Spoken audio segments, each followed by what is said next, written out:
Hello, everyone. Today I'd like to talk about an interesting movie from 1994 entitled Wes Craven's New Nightmare.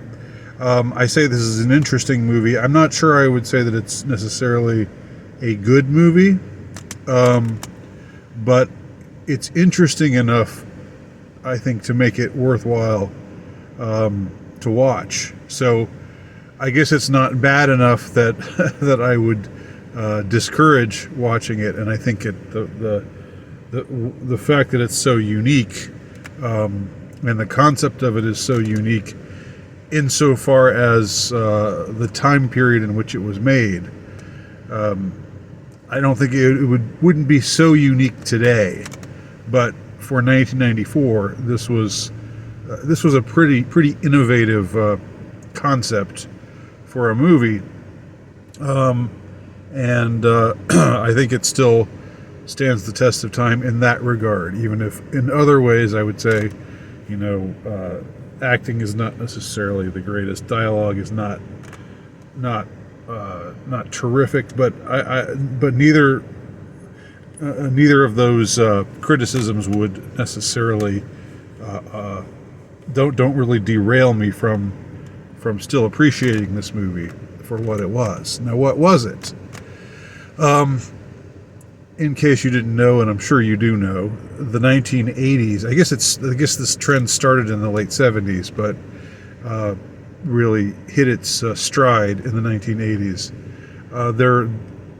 There were numerous horror films that got called splatter films or slasher films, one after another. I know they were made on the cheap. Mostly with actors and actresses that were not well known, and they were a huge success.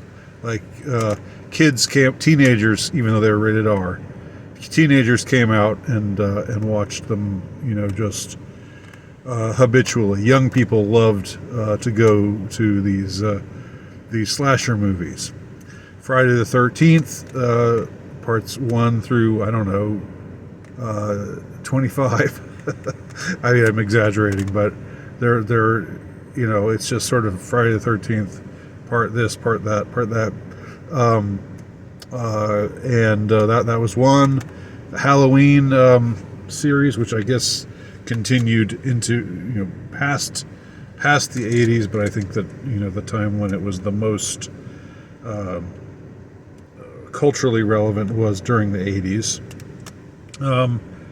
and of course Nightmare on Elm Street, which also had a ton of sequels. And I have to say, speaking for myself, as a kid in the 80s, who was somebody who was growing into teenhood, I turned 18 in January of 1989. So for a lot of the 80s, I was still just a little kid, and then eventually grew into puberty and adolescence and teenagerhood with all of that implies. But I had never watched any of these movies. They didn't interest me at all. But I was the exception. I was I was an outlier in many ways, and that was just one of them. But I did see Wes Craven's New Nightmare in the movie theater when it came out in 1994 as a young man of 23, and the reason was the premise is intriguing, and it was intriguing for me, and you can see how Wes Craven, the maker of the Nightmare on Elm Street movies, you see how he slid from one genre to another. How once the 80s were over, I guess there was a movie, there was like maybe Freddy's Dead, The Final Nightmare. Is that the last movie in the series? It was 1991, I think. But it was basically an 80s phenomenon, and things were changing. And you can see from this movie, Wes Craven's New Nightmare where the director mentions his own name in the title, and he also features in the movie how this movie marks the transition for Wes Craven from the Nightmare on Elm Street franchise to the Scream franchise, which is a product more of the 90s and I guess into the early aughts. And I know they're making new ones now, but I don't really count those. But anyway, this is a movie that is self-aware. It could be called postmodern. That was always a really annoying thing, a really pretentious thing to say. That it's postmodern. It's aware of itself as a movie. What? So the movie's watching you while you're watching it, and it's so revolutionary. I would say that the aspect of that which was interesting was the fact that it was more self-aware. The movie. Let me just tell you the premise of the movie. It's set in real life, and the main character is the actress who plays, I guess, the heroine of the Nightmare on Elm Street movies. Which I had not seen. I still haven't seen. Still don't really have any interest in seeing. Not because I'm offended by them. I just don't really care to see them. But she is played by the actress who plays herself in the movie, and so she's doing this role as herself, and it's after the last Nightmare on Elm Street movie, and she's trying to diversify, trying to get into other things, not be typecast in the horror movie heroine role that she'd gotten, that she'd fallen into, and then she finds that the Freddy Krueger persona is in some mysterious way bleeding into the real world, and so the movie features her. It features Robert Englund, who played Freddy, and also, of course, features Wes Craven himself. And we find out during the movie that Wes Craven is essentially writing the script for this new movie, and the movie that he's writing, the script that he's writing, is basically the movie that we're watching. So it's like, ooh, clever. Yeah, I mean, that's where some people might say, oh, it's getting too precious or too self-aware or too postmodern. But it's actually a conceit that is interesting in the context of the movie itself. So anyway, the idea is that Freddy Krueger represents some evil entity that's for the last few years been kept away from the world by being captured in film. But now now that the series is over, he's trying to find his way into the actual world, and the real Freddy Krueger is far more sinister, far more frightening, and not nearly as campy. The character Freddy Krueger, I think, became the sort of camp hero, where little kids were wearing his sharpened fingernails and so forth. We see that in the movie. We see Robert Englund playing the Freddy role, prancing around for an audience and so forth. But the real entity, whatever it is that in the movie has been identified as Freddy Krueger, he's starting to manifest himself and trying to emerge into the real world. And it's up to the heroine to to keep him down, to prevent this from happening. And it ultimately has to happen through him being captured in a story again. So it's a somewhat headier premise than the Nightmare on Elm Street movies, which were just about, I guess the concept was Freddy Krueger was this well, he was a child molester, right? Which is kind of takes things into uncomfortable territory. And I know I've watched some Jamie Deluxe videos, and I know that certain things could be said about that series and the maker of that series. I'm not going to go into any more detail about it than that. But if you're interested, watch Jamie Deluxe, and he puts it all out there. Of course, this is Hollywood we're talking about, so of course, one can't be naive about this kind of stuff happening. Anyhow, the movie shows something about how people in the 90s were starting to think about popular culture and movies and music and so forth. And I would say a good companion piece to Wes Craven's New Nightmare might be the 2001 movie Rockstar, starring Mark Wahlberg. And that movie is set primarily in the 80s. And the premise is that there's this heavy metal band that Mark Wahlberg's character loves, and he's in a tribute band where he plays the lead singer, but he does such a good imitation of him that when the lead singer himself is incapacitated and can't be their singer anymore, they actually bring him in to be their actual singer, and so he becomes an actual rock star. And so that movie shows us the whole bombastic, like, hair metal scene of the 80s, and then it sort of transforms. It shows him transforming in the 90s and becoming this sort of sensitive guy, doing like grungy stuff, like how heavy metal transformed into grunge, right? During the 80s, nobody really thought, oh, we're really going to be bombastic and totally unself-aware.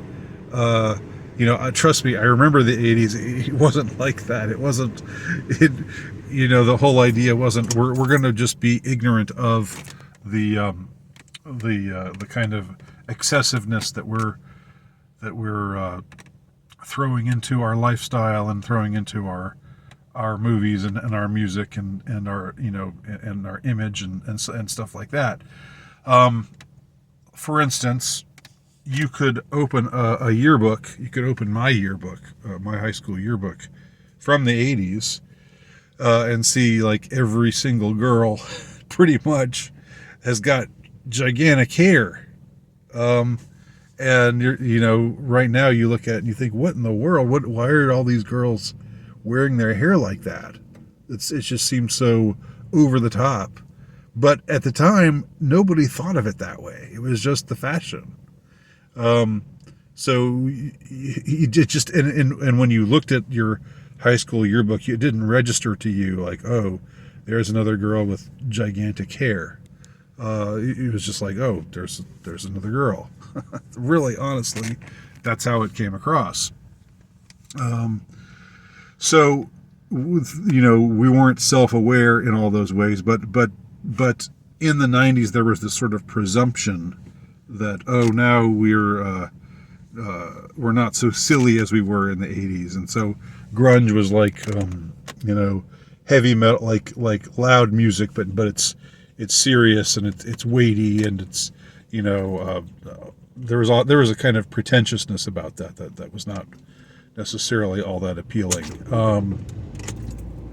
Not to say I'm defending some of the crappy heavy metal from the 80s, but at least it didn't have that type of pretentiousness about it. Anyway, the movie Wes Craven's New Nightmare in showing how Wes Craven became self-aware as a movie maker, and and how he transformed his slasher film series, with all of its camp appeal, how he transformed it into something that was much more self-aware and much more reflective of the genre that it came out of.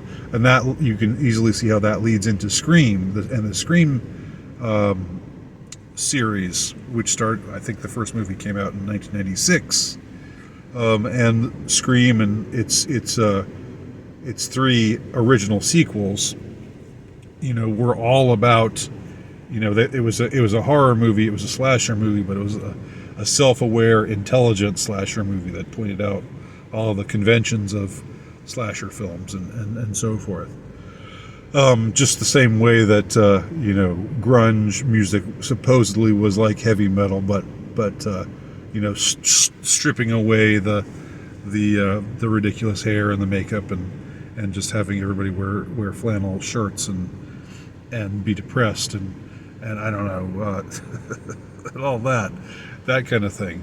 It shows this transformation, this cultural transformation, or this like sort of awareness of a transformation having taken place. It's less that it organically happened. It's more that somehow it just like it things progressed in this manner, where in the 80s you weren't self-aware, and then in the 90s it became this sort of cool thing to be self-aware and to point out cliches and to point out conventions and the silliness of trends and how things in the 80s were so over the top, whereas in the 80s you just didn't even think about those kinds of things. This is what I've said before about people who think who think that it was possible in the 80s to appreciate like a heavy metal band, like a hair metal band, to appreciate them ironically. It really wasn't. Nobody thought about Def Leppard or Motley Crue or Rat or any of those bands, I like them, but I'm liking them in an ironic way because I know that their style and the way that they promote themselves is so ridiculous and over the top. Nobody thought about it that way. Honest engine. And so somehow it was like in the 90s, and I think the movie I'm talking about, Wes Craven's New Nightmare, was sort of a touchstone of this. It showed the way that people wanted to see themselves now in popular culture.